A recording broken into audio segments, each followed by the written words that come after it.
is up, Cougs? My name is Cristian Gonzalez, the director of the other WSN show, CougZone and Wazzu Recap.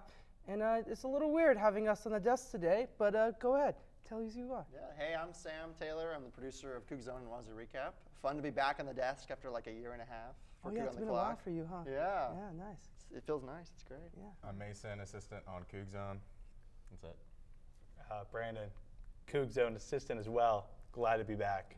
Yeah, so some of us have been on the show. This is Mason's first time on. Woo! Yeah, woof. Welcome. Thank you. Yeah, this is my this is my third time on the show, I think. But yeah, in case you don't know, we're doing a little swap and switch with Coug on the clock, and you might see JD, Dorf, and James on the next episode of CougZone. So keep an eye out for that. But yeah, we got some cool topics to talk about today.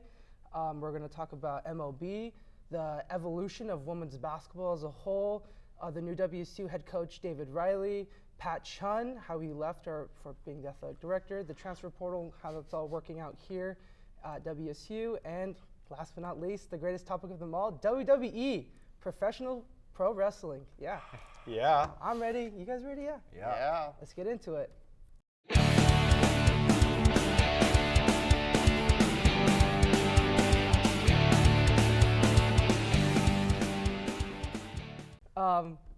Yeah, I guess we should start. I have a list in front of me. What do you guys want to, which one is rubbing your brain the most right now to start on? I think we start with MLB. MLB? I like that, yeah. Okay. That's right in my brain. I'm not much on MLB, so I'll let you guys take it away as much as you can. We'll start here.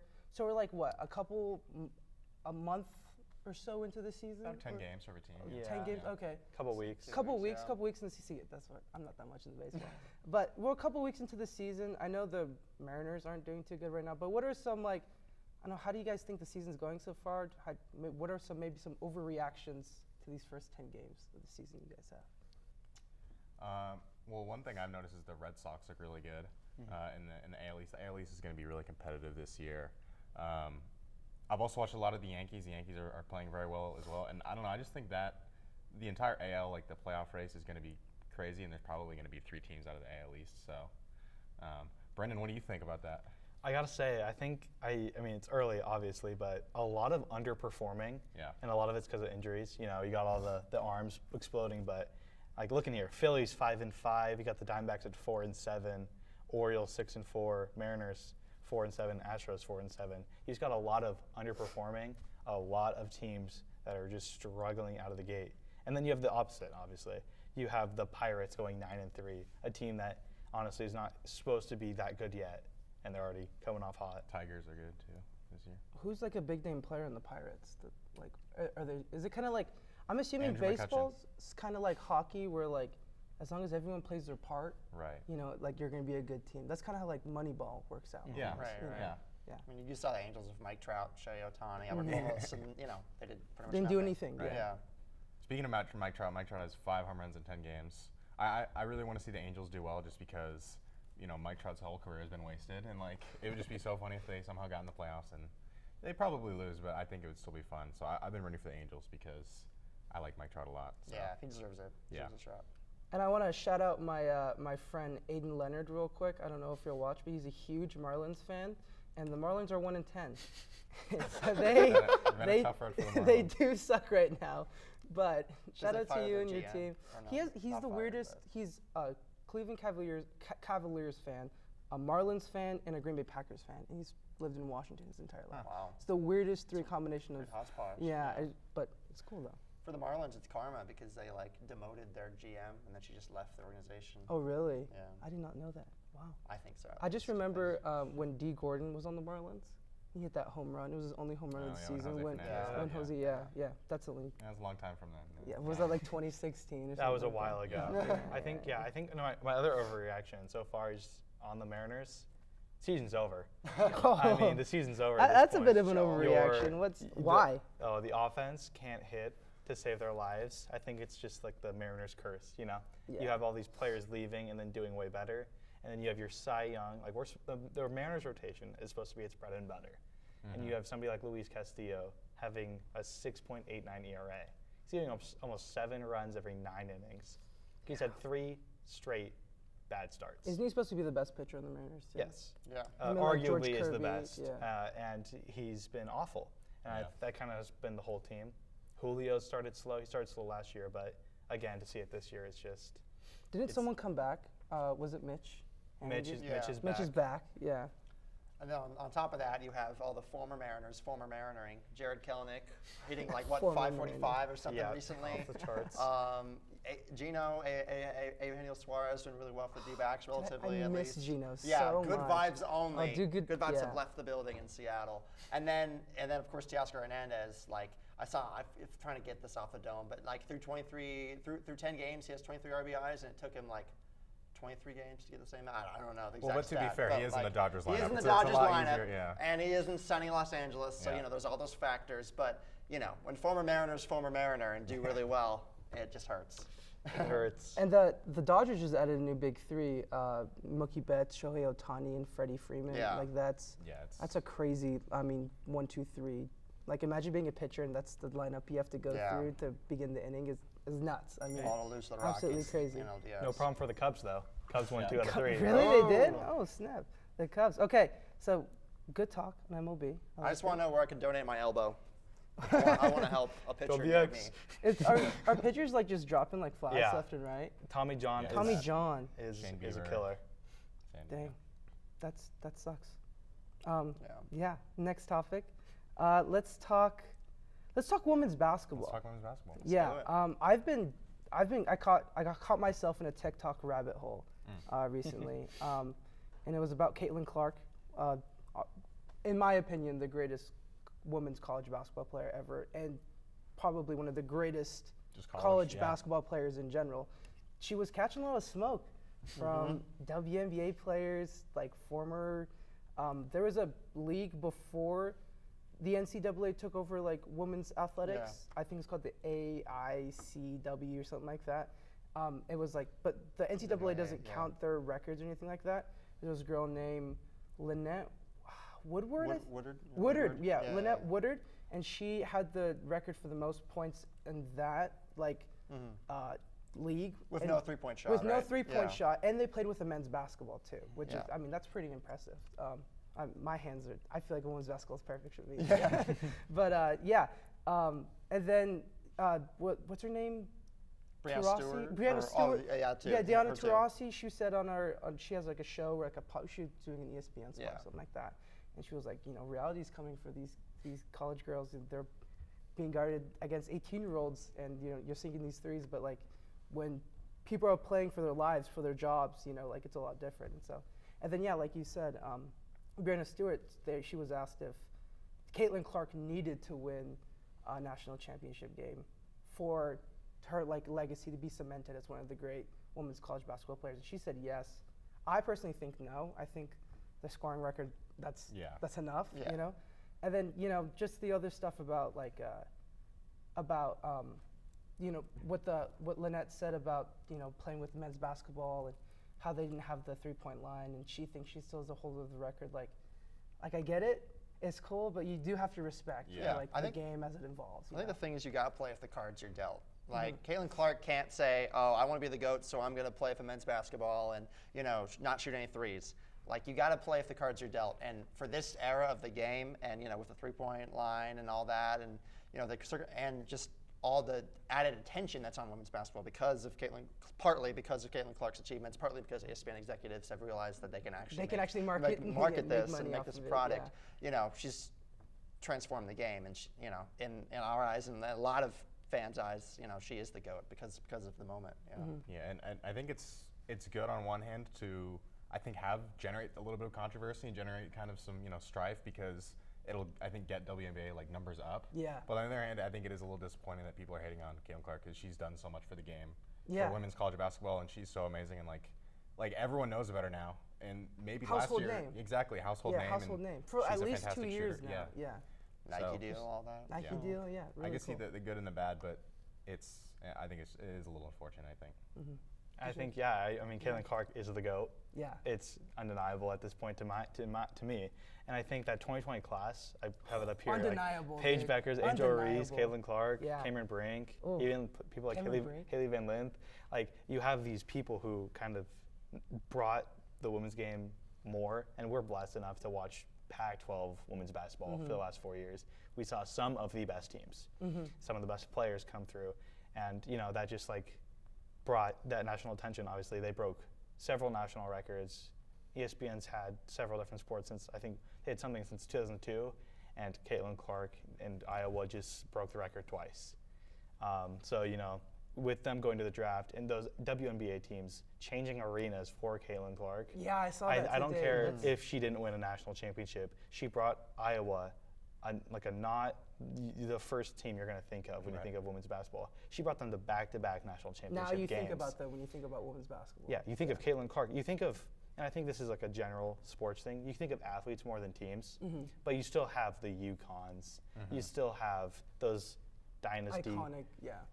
Again. Golden State, the Patriots. Exactly. Like that. Even coaches leaving. Coach K retired. Kentucky's coach, he just left. Oh yeah. Like you have like a kind of shift going from programs and teams to players. And I think Caitlin Clark in this 2020 women's class is doing that with women's basketball in college. And I almost think we got to witness a mini Caitlin Clark situation here at WSU with Charlize Ledger-Walker. I mean, she's one of our GOATs, I know. I've got to watch her play for at least 3 years now, and I mean, I'm sitting courtside and recording some of those games. Some of the moves she pulls off, I'm just sitting there going, wow, gosh, like driving through the lane, cutting up the defense. It's incredible to see. Yeah. And, Wazzu, go ahead, sorry. yeah. I was just saying, like, Wazzu, it's Wazzu fans, we live in a world of what ifs, and like if, she hadn't hurt her What if ACL she this didn't year, get- yeah. are they a Sweet 16 team? What could have been, but regardless of, what could have been, the fact that, she's third all time in scoring, she brought WSU to 4 straight postseasons, 3 straight NCAA tournaments. Before Charlize, before Cammie, just one NCAA tournament appearance in program history. So, And a Pac-12 championship. Yeah, and a Pac-12 championship, exactly. So while, WSU isn't on that Iowa, UConn level at all, relative to our program success or lack thereof, Charlize put Wazzu on the map and kind of put a bow on our Pac-12 chapter, and I'm really excited to see what West Coast Conference holds. Obviously, not looking like it's not going to have Charlize in it. She's in the transfer portal, but just the legacy that she left. Cam Etheridge said that she single-handedly impacted and changed this program, and that's real, and that's awesome. Yeah. Just one last thing I have on women's basketball. Just from all the crap talk that the WNBA players and other players are giving Caitlin Clark, it reminds me of when in 2003 when the Cavs got the first overall pick, and then they went to the old Cavs players and started interviewing them, and it was like Carlos Boozer and a bunch of other guys crap talking LeBron. He's like, this 18-year-old kid's not going to change the game. But like, it reminds me of that. So like for that to be happening here just really kind of cements for me that like women's basketball is on that curve, on that hump of being at the competitive nature, just right there. Right, with people are talking about it. People are talking about it, exactly. So I'm really excited to see what women's basketball holds for us in the future. Excited for Caitlin Clark's future. Excited for Paige Beckers, Angel Reese, Cameron Brink, all the above, and Charlize Ledger-Walker. But yeah, super fun. Couple more. Let's go. Let's do David Riley and Pat Chun together. Totally. So WSU is in a bit of a hurt right now, especially with basketball season over. Kyle Smith left for Stanford. Pat Chun left for UW. And so now we have an interim AD, I forget her name. Ann McCoy. Ann McCoy, yes. And then we have a new WSU head basketball coach, David Riley. He was the Eastern Eagles head basketball coach before this. And I assume he's bringing a few players from Eastern over with him. And what do you guys think about just all the change and stuff like that going on? I think the first thing to say is that for Kyle Smith, like, thank you. And, it's like Stanford was his dream job. Like, there was an interesting conversation he had with Greg Woods at Spokesman Review where he asked himself at the beginning of the NCAA tournament or Pac-12 tournament or at some point late in the season, if we win the national championship, it's crazy, but if we win the national championship, do I still go to Stanford? And the answer in his head was yes. So, I mean, there's nothing Wazzu really could do, even with the AD transition, like Stanford, the Bay Area, all that. It's just a dream situation for Carl Smith and his family, so all the respect to him. And then I think David Riley is the next, he was the right call. He spent 13 years at Eastern Washington, working up from a GA to an assistant to 3 years as head coach. NCAA tournament appearances, yeah, they don't have the best reputation on defense, but that offense is scary and thrilling, and he's got a lot of names that are now in the portal that could be coming down to Wazzu. Yeah. Yeah. On that note, I'm super excited for him. Just the fact that he was the first person to offer Isaiah Watts out of high school. Oh, he was. So really? they have that. They have didn't know that That's like cool. repertoire already. Yeah. They kind of already know each other. I talked to Isaiah, and he's super excited. He just wants to get back to work. The team was. That makes sense why he's staying. Yeah. Last year, this team was like the closest I've ever seen a basketball team be. Oh yeah. But you still have people like Isaiah staying, Mm-hmm. and Jalen, he's going to the draft, but there's still a chance he comes back. You got 10 guys in the portal, but they can still come back. I'm really excited for this team. I think he was a great hire. He's local. Like that's all you can really ask for on the Palouse. Yeah, I agree with that. I think hiring local here is the way to go. Kind of gives that grit and grind of the Eastern Washington, vibe of, the wheat for the underdogs almost. Like you're kind of staying on that pact of like, hey, maybe I was, coaching at a sub-Division I school for all these years, but I'm ready to be at this next level, and I think that WSU is the team that I can take to that next level. So I'm Yeah, excited. and he beat us twice. He did did. do Oh, that. really? Yeah. Yeah. Once the NIT, and it's funny because he played us in the regular season during fall break, no students here. NIT, spring break, no students here. But he's really wanting to engage the fans from the get-go and get, those bigger crowds. Maybe not 8,000 right off the gate like we saw at the end of the year, Yeah. but, at least more significant, stronger crowds towards the beginning of the season. Yeah. So. I know we're running out of time. We don't have to talk too much about Pat Chen except for that I know that we're all kind of disappointed with that decision, especially choosing UW as the school. And then I heard that he told them in meetings, because you have to alert them if you're talking to another school. So he told them in meetings he was talking to UW, and then the next day out there. So Unfortunate end to unfortunate and tumultuous run, to say the least. Yeah, it was a run. I'll say that. Some stuff has happened that WSU fans didn't like, but ultimately we've seen some great athletes come through in his time. I mean, Charlize, we had DJ Robin here for a little bit, Muhammad Gay, CJ Elby. Was he the Gardner Minshew era too? Was that him? Or no, he was after Gardner Minshew. Well, he was hired the January before. The So we also January had a lot of before. great coaches leave. Mike Leach, Mike the Leach. Greenies. Yeah, the Greenies. Yeah. So what can you say? Yeah, so give and take, either way you go. And we've kind of already discussed transfer portal a little bit. We have 10 players in. I know for football, do we still have players in for football? Do you know, or is it just no? Okay, no one. No, it's spring ball now. As so far as it's spring ball, they're I think starting. Everyone should be placed, but yeah, unfortunate situation what's going on over here at WSU. One last topic we'll talk about here. I said I wouldn't save this for last, but I saved it for last. Professional wrestling, WWE, Worldwide Wrestling Entertainment. Yeah. Wrestlemania was this past weekend, Saturday and Sunday. Me and Brandon are big fans, and then Mason and Sam don't do too much watching of that at all. So it will be fun little conversation to have here where we each think. I think that WWE is on a rise again. I remember watching as a kid that aggression era with John Cena and The Undertaker and young Randy Orton and all that stuff. Edge, Christian, the Hardy Brothers. That was kind of where I started watching. I got into it. And then, as we all learn when we were kids, at some point you learn that it's scripted, not necessarily fake, but then I thought, this isn't for me too much anymore, but got back into it the past few years. And I think now, especially with Triple H, Paul Levesque running the company now, it's just a way different vibe than it was when Vince McMahon was there. Yeah, I gotta say, WrestleMania, greatest WrestleMania main event of all all time. Of all time, yeah. I see that. Viewership, attendance records. So, like you said, WWE is back on the rise, and I just gotta say, I don't know what it is. It's scripted and all that, but there's something about WWE and that form of entertainment that just creates something different It's in a me. different feeling. Crowds are than- electric. than normal sports. Yeah.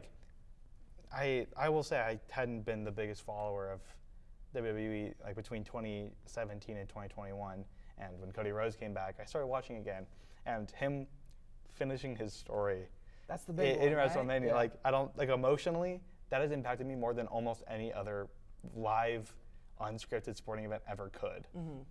Yeah, I agree. Just watching that whole story unfold, and all like the little bits of like detail that they focus on is like really cool to see. You know, Roman Reigns choosing to go after Seth Rollins instead of Cody Rhodes because he couldn't get over what he did to him back in like 10 years ago. 10 years It's ago, been a back in decade. 2014.